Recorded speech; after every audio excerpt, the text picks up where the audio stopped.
Así que recibiendo nosotros un reino inconmovible, tengamos gratitud y mediante ella sirvamos a Dios, agradándole con temor y reverencia. Hebreos 12:28.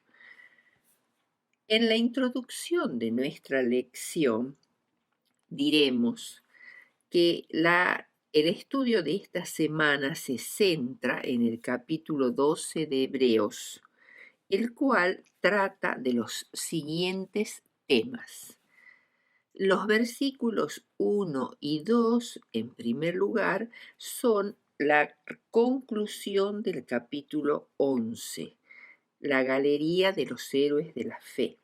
Y para ello, Pablo presenta la metáfora acerca del atleta cristiano que se apresta a competir en un estadio de la antigüedad en una carrera y es contemplado por una nube de testigos que están en las gradas y que son los incontables héroes de la fe, algunos de los cuales se mencionaron en el capítulo 11, que estimulan al atleta a perseverar y ganar la carrera de la vida, liberándose de todo peso de pecado y poniendo los ojos en Jesús, el autor y consumador de la fe.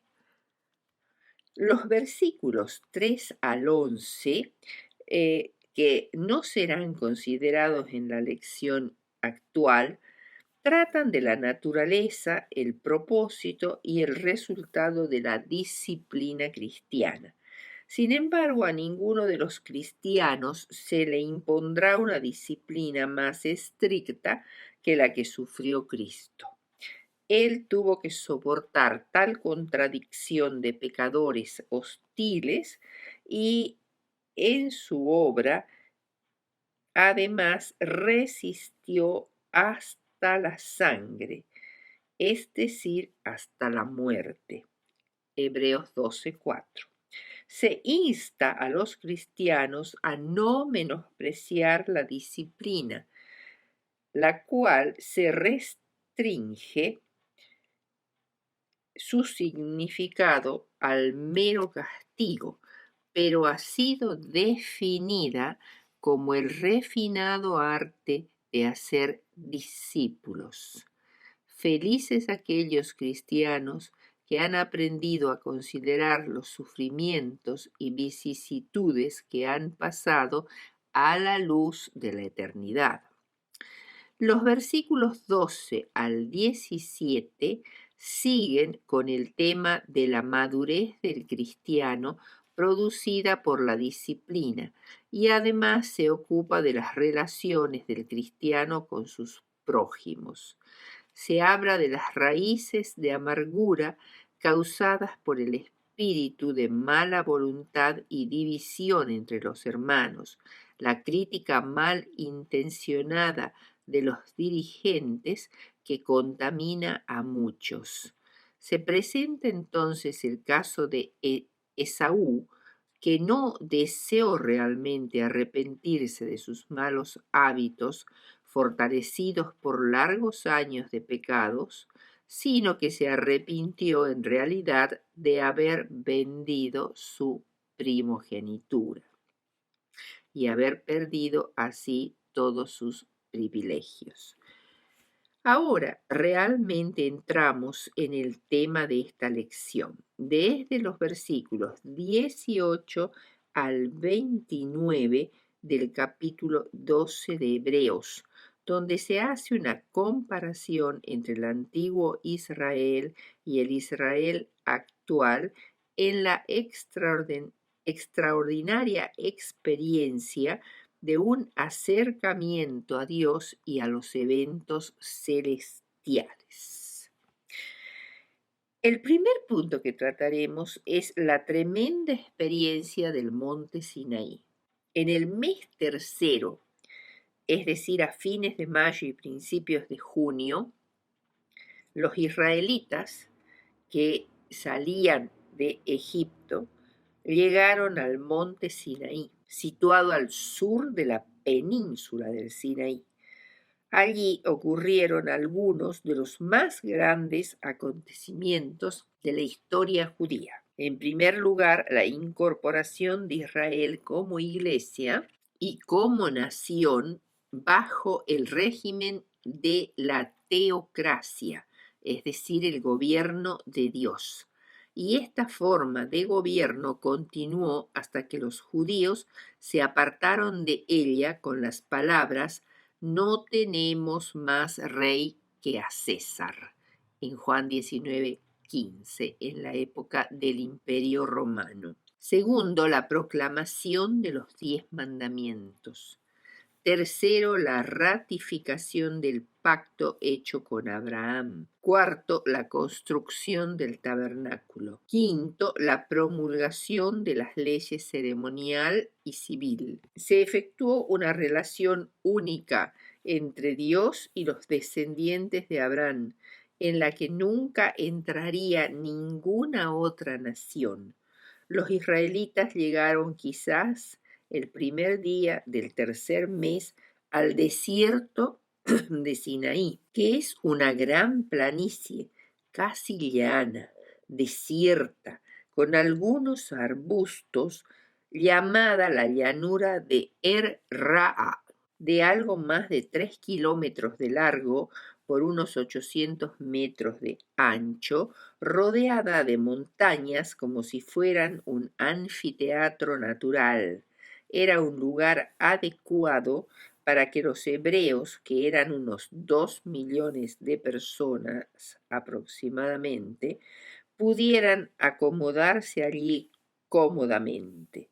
En su extremidad sureste se levantaba un farallón o montaña de granito casi perpendicular, por lo cual era muy adecuado para ser usado como púlpito o como altar, desde el cual podía oírse la voz de Dios. Al pie de ese farallón llamado Ras Etz Safé, de una altura de 1993 metros, había una serie de montículos que pueden haber ayudado a establecer los límites que no podían cruzarse hacia la montaña.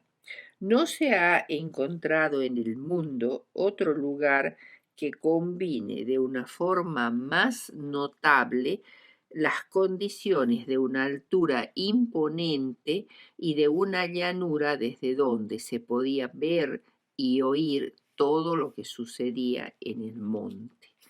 Estaba aislada de cualquier otra población y era un lugar de tal solemnidad que naturalmente la mente se pone en comunión con el infinito. Al tercer día de llegar, Moisés transmitió la orden de que debían lavarse y lavar sus vestidos, porque Jehová descenderá a ojos de todo el pueblo sobre el monte Sinaí. Se colocó además una barrera alrededor del monte para que ni las personas ni las bestias se acercaran a él. Primero, la cumbre del monte se cubrió de una espesa nube blanca que se fue tornando más negra y densa y descendió hasta que toda la montaña quedó envuelta en tinieblas y pavoroso misterio.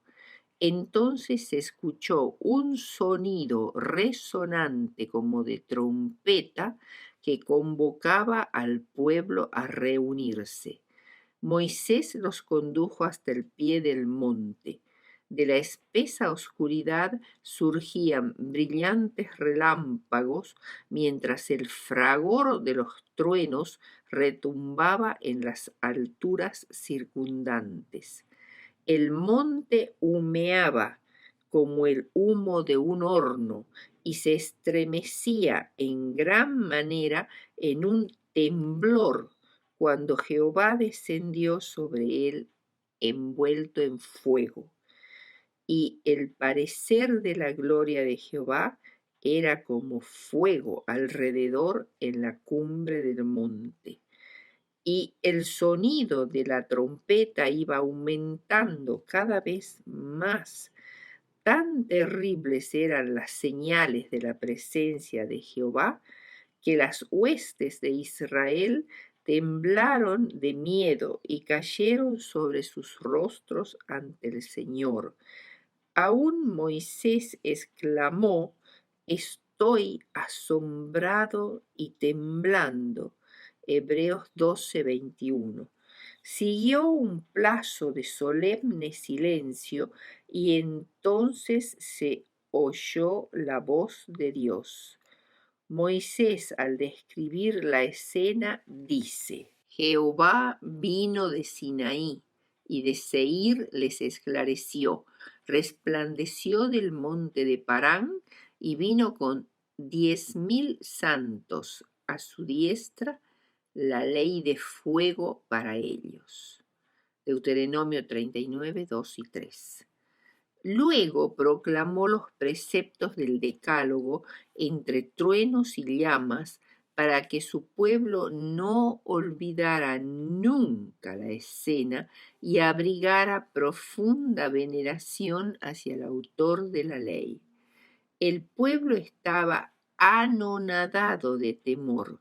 Comprendieron como nunca antes el carácter ofensivo del pecado y de su propia culpabilidad ante los ojos de un Dios santo. Huyeron del monte con miedo y santo respeto. El segundo punto que vamos a considerar es el monte de Sión. Pablo deja ahora la experiencia del antiguo Israel en el Sinaí para referirse a los cristianos y habla en sentido figurado de una gran reunión de todos los cristianos congregados alrededor del monte de Sión, que en realidad es un nombre poético favorito del Antiguo Testamento para designar a la ciudad de Jerusalén. Pero en este caso de Hebreos 12 se refiere no a la Jerusalén terrenal, sino a Jerusalén la celestial. Están congregados alrededor del trono en una gran asamblea gozosa, festiva, de los primogénitos, es decir, los nacidos de nuevo y registrados en el libro de la vida del Cordero. En esta asamblea multitudinaria, Dios es el juez de todos los hombres y la ley pronunciada en el Sinaí es la norma del juicio. Esta congregación festiva alrededor del trono es para festejar la resurrección de Cristo después de su obra de redención del hombre. Fue homenajeado por todos los ángeles y los representantes de los mundos no caídos.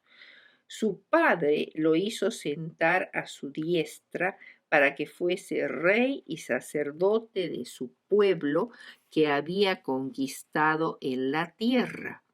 En Jerusalén, la terrenal, el primero que captó lo que ocurrió en el Pentecostés en el cielo fue Pedro, quien en su discurso magistral ante los judíos dijo: a este Jesús Dios lo resucitó, y de esto todos nosotros somos testigos.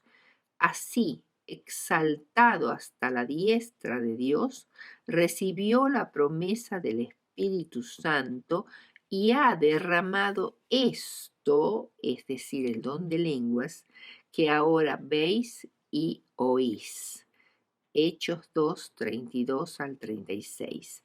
Sentarse a la diestra de Dios significa reinar juntamente con Él. El brazo derecho era el símbolo general del poder de un hombre. Por ello, los escritores bíblicos, al usar la expresión la diestra de Dios, quieren decir la fuerza de Dios, de su poder para salvar, de su poder sostenedor o para castigar o juzgar. En el caso de Cristo Jesús, el acto de sentarse a la diestra de Dios implica una obra que en sus diferentes etapas otorgaría la salvación y redención eternas y culminaría con la destrucción de todos sus enemigos. Allí comenzó desde este momento su misión de intercesión sacerdotal en el lugar santo para perdonar los pecados de los que se arrepintieren. La iglesia invisible pudo estar participando de esta maravillosa congregación festiva porque al aceptar a Cristo como nuestro representante en el cielo, podemos en sentido espiritual estar también allí compartiendo su trono. Efesios 2:6. El tercer punto es Dios el juez de todos. Sin embargo, la celebración descrita en Hebreos 12, 22 al 24 alude también a un juicio futuro, porque dice que nos hemos acercado a Jerusalén la celestial y al juez de todos, cuyo resultado será el hecho glorioso de que el pueblo de Dios reciba el reino. Este juicio es el llamado juicio preadvenimiento, o sea que se celebra antes de la segunda venida de Cristo. Y está también anunciado y descrito en Daniel 7, 9 al 10, donde el anciano de días se sienta en un trono ardiente de fuego y está rodeado de millones y millones de ángeles, y se abren los libros y el juicio se decide a favor de los santos del Altísimo, que entonces reciben el reino. Este juicio se ha iniciado en 1844 y aún no ha terminado. Pocos han sido los juicios memorables catalogados como el juicio del siglo. Tenemos el juicio de Nuremberg desde el 20 de noviembre de 1945 al 1 de octubre de 1946, casi un año de duración. Un conjunto de juicios emprendidos por iniciativa de las naciones aliadas vencedoras al final de la Segunda Guerra Mundial, en los que se determinaron y sancionaron la responsabilidad de los dirigentes, funcionarios y colaboradores del régimen nacionalsocialista de Alemania. Se juzgaron los crímenes y abusos contra la humanidad cometidos en nombre del Tercer Reich, perpetrados desde 1939 hasta la caída del régimen en 1945. El juicio principal fue llevado a cabo el 20 de noviembre de 1945 por un tribunal militar establecido por la Carta de Londres en contra de 24 de los principales dirigentes sobrevivientes del gobierno nazi, capturados, y de varias de sus principales organizaciones. Se llamaron a declarar 240 testigos y se leyeron 300.000 declaraciones. Hubo 12 condenas a muerte, 7 a prisión y 3 absoluciones. 4 procesados se suicidaron después de ser condenados. Se sentó jurisprudencia en cuanto a la agresión, a los crímenes de guerra, a los crímenes de lesa humanidad y constitución a partir del año 1998 del Tribunal Internacional Permanente. A pesar de todo esto, para muchos los juicios de Nuremberg fueron una especie de justicia del vencedor, una simbólica, incompleta, parcial y sagrada representación. Otro juicio notable fue el juicio de Tokio, que juzgó a los criminales de guerra japoneses al fin de la Segunda Guerra Mundial después de la ocupación de Japón. Se celebró en Tokio desde el 3 de agosto de 1946 hasta el 12 de noviembre de 1948, poco más de 2 años. Este juicio fue calificado de norteamericanismo, unilateralismo, no considerar los crímenes de guerra y abusos cometidos por Japón en Corea y China, donde en la última se llevó a cabo una guerra química y bacteriológica, y de separar al emperador Hirohito de toda responsabilidad usando su imagen para potenciar la transformación del pueblo japonés hacia un nuevo sistema político.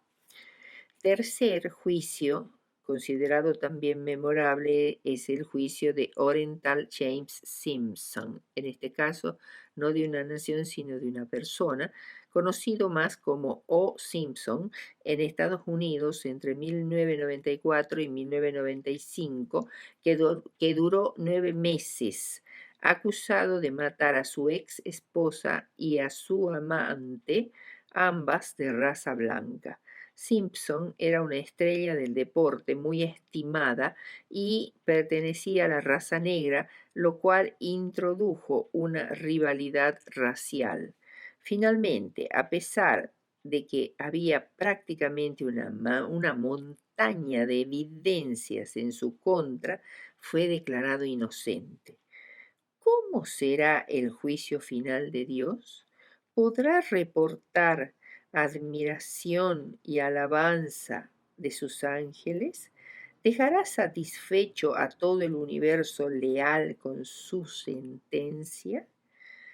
En primer lugar, el juicio de Dios, a pesar de ser tan largo, porque comenzó en 1844 y ya lleva 178 años, produce en su pueblo la alabanza y alegría. El Salmo 122, 1 al 5 dice: porque allí, en Jerusalén, están los tronos del juicio, los tronos de la casa de David. Y eso significa garantía de justicia para las tribus de Israel. ¿Cuál es la capital de nuestros sueños? Jerusalén la celestial. Allí está Dios, el juez de todos, los 24 ancianos que secundan la labor del que está sentado sobre el trono, esperando el fin del juicio que comenzó en 1844 para darnos la bienvenida y cantar juntos un cántico de alabanza, un cántico nuevo. El segundo punto, en la actualidad Jesús es nuestro abogado delante del juez del universo que actúa secundado por una corte de 24 ancianos o jueces que se sientan junto a él. Ellos deberán confirmar la determinación divina de quienes serán admitidos como ciudadanos de la ciudad celestial. Cuando el juicio preadvenimiento esté por concluir, el Padre conferirá todo el juicio a su Hijo, para que él ejecute la sentencia de este tribunal. Entonces se confirmará que el Hijo es digno de recibir la honra, la gloria y la alabanza, y será coronado como Rey de la ciudad celestial. Juan 5:22 dice: el Padre a nadie juzga, sino que confió todo el juicio al Hijo. Juan 5:22, refiriéndose a este momento precisamente en que Dios le deja a Jesús la etapa ejecutiva del juicio. El día en que confirme a mi evangelio, Dios juzgue por Jesucristo los secretos de los hombres. Romanos 2:16. El propósito final del juicio es vindicar el nombre de Dios y purificar el santuario celestial, contaminado por los pecados del mundo. Del buen nombre de Dios depende la estabilidad del universo, así como su felicidad eterna. La rebelión no podrá ser erradicada completamente del universo a menos que la corte celestial pueda reconocer a Dios como justo en su juicio y aclamarlo y alabarlo por ello. Por eso Romanos 3:4 dice: sea Dios veraz, aunque todo hombre sea mentiroso, como está escrito, para que seas justificado en tus palabras y venzas cuando seas juzgado. O sea, llegamos a la sorprendente conclusión que el juicio preadvenimiento no tan solo juzga a todos aquellos que han hecho profesión de fe en algún momento de su vida desde el inicio de la humanidad, sino que además está juzgando a Dios mismo, a su honorabilidad y a su credibilidad como Dios justo y santo. Él está sentado en el banquillo de los acusados. Tercero, ¿mediante qué acto entrega Dios a su Hijo el juicio? Por la entrega por parte del anciano de días a su hijo, heredero del trono de David, del gran original de la ley que está al lado del trono del Eterno en el lugar santísimo del santuario celestial. Apocalipsis 5:7. Por este acto le otorga las naciones en herencia y los extremos de la tierra en posesión, como dice el Salmo 2:8. Por ese acto asumiría al mismo tiempo el papel de juez de su pueblo y del mundo. Una de sus primeras acciones como juez sería la segunda venida a la tierra en gloria y majestad, liberando a su pueblo de sus enemigos y rigiendo a las naciones con vara de hierro. A este evento se refirió Jesús en Juan 27 al 29. Además, le dio autoridad de hacer juicio porque es el Hijo del Hombre. No os maravilléis de esto, porque vendrá la hora cuando todos los que están en los sepulcros oirán su voz, y los que hicieron el bien resucitarán para vivir, pero los que hicieron el mal resucitarán para ser condenados. En este pasaje Jesús se presenta como el Hijo del Hombre que vio Daniel comparecer ante el anciano de días para recibir dominio, gloria y reino sobre todos los pueblos, naciones y lenguas. Daniel 7, 13 y 14. El cuarto punto es conmoverá el cielo y la tierra. A pesar de que el antiguo Israel quedó aterrorizado por la voz de Dios que hablaba desde el monte Sinaí, no quiso escuchar esa voz y eso lo llevó a una desobediencia persistente. Entre las señales que acompañaron la declaración de los 10 mandamientos, no solo estaba la oscuridad, los truenos, los relámpagos, el sonido de la trompeta y la resonante voz de Dios, sino también un terremoto que hizo temblar el monte Sinaí y los otros montes circundantes. Ahora Dios dice que en la segunda venida se conmoverá no solo la tierra, sino también el cielo. El profeta Ageo menciona un terremoto apocalíptico como una señal cósmica.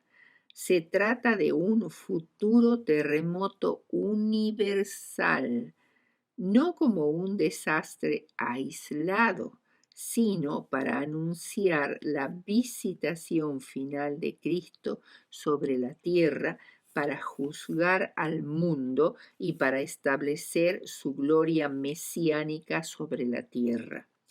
Este será el último terremoto de la historia, un estremecimiento cósmico que sacudirá la tierra y todos los cuerpos celestes, que introducirá la segunda venida de Cristo. Este terremoto llevará a la desaparición de los montes y de las islas. Indica que la remoción de todo lo que pueda ser sacudido y removido lo será en la segunda venida. Son removidos el pecado y todas sus consecuencias. El objetivo es que queden solamente las cosas inconmovibles. De ahí la designación del reino inconmovible del versículo 28, incluyendo en ese reino a todos los justos hechos perfectos. El punto número 5, un reino inconmovible. Y nos preguntamos, ¿qué es lo que permanecerá después de todas estos cataclismos que acompañan a la segunda venida de Cristo? ¿Qué es lo inconmovible?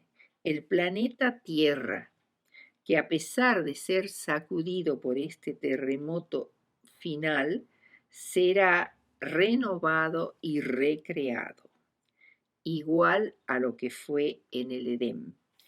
Segundo, los santos que serán resucitados y transformados. Salmo 46, 5. El Creador y el sacerdocio de Jesús, los cuales son inconmovibles.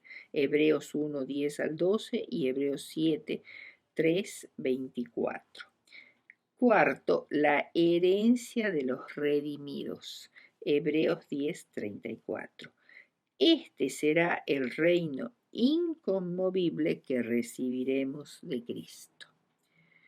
El sexto punto dice, tengamos gratitud. Hebreos 12, 28. ¿Qué menos podemos tener hacia Dios que profunda gratitud por las bondadosas disposiciones del plan de salvación? Nada es de más valor para Dios que su pueblo. De otra manera, ¿invertiría Dios tanto para un pueblo al cual no valiera la pena salvar? Dios sabe que la salvación es posible. Él pagó por nosotros una suma que nadie podía pagar en el universo. Siendo que el mundo en general fue entregado al gran enemigo de Dios, a Satanás, el príncipe de este mundo, como él gusta llamarse, el Señor llamó a un pueblo aparte para que viviese los principios de su reino en la carne humana y representase a ese reino ante el mundo. Para eso organizó a la nación de Israel como una nación sacerdotal, para que sirviesen dentro de su pueblo y a su pueblo para que le sirviese ante las naciones del mundo. Siendo que el Israel, según la carne, no quiso cumplir su misión, quedó en tinieblas, fuera del rebaño del Mesías. Dios pacta hoy no necesariamente con judíos carnales, sino con todos los que sigan al pastor de Israel, incluyendo aún a los judíos. ¿Dónde está entonces nuestra ciudadanía? Está en los cielos, en la Jerusalén celestial, la nueva. Hoy el pueblo de Dios no tiene un orden sacerdotal especial en su medio, a no ser por Jesucristo, que es nuestro sumo sacerdote que ministra por nosotros en el santuario celestial. Sin embargo, se dice que somos real sacerdocio, linaje escogido, nación santa, para anunciar las virtudes de Cristo Jesús. El sacerdocio de todos los creyentes hace de la iglesia entera una agencia de salvación que el Señor sostiene en medio de un mundo corrompido y en rebelión. Somos, por tanto, ciudadanos del reino de Dios, embajadores del reino celestial y sacerdotes intercesores entre Dios y el mundo. ¿Qué clase de sacrificio se ofrece en este templo espiritual de creyentes? El Señor nos pide que le demos nuestra vida para que Él disponga de ella en sacrificio santo, vivo y agradable a Dios, en una dimensión espiritual. Este reino de sacerdotes lo componemos junto con Cristo en virtud de su nombramiento en la corte del cielo como nuestro Rey y sacerdote delante del Padre.